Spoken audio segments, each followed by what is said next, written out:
হুসেন আজকে তিনি জানতেন যে তিনি কারবালার প্রান্তরে শহীদ হবে, তিনার ফ্যামিলি পরিবারকে শহীদ করে দেবে ইয়াজিদ। যদি তার হাতে না বায়াত গ্রহণ করি, যদি তার হাতে হাত না রাখি, তাহলে ইয়াজিদ এতটা বড় পাপী যে আমার পরিবারকে তছনছ করে দিবে।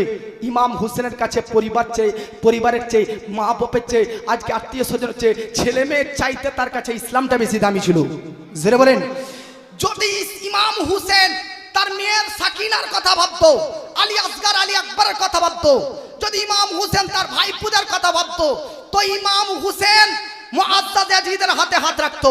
আর একটা কথা, ইমাম হুসেন যদি দৌলতমন্দ হতো, ইমাম হুসেন যদি টাকা পয়সা লোভী হতো, তবুও मुअज़्ज़ज़ याज़ीद हाथे हाथ रखे दी तो।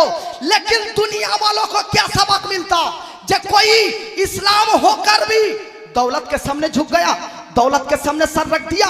इमाम हुसैन ने पूरी दुनिया को सबक दे दिया कि इस्लाम का खादिम होने के लिए दौलत से ना टकराओ, दौलत से ना झुको, बल्कि अपना सर रब ताला के सामने झुका दो।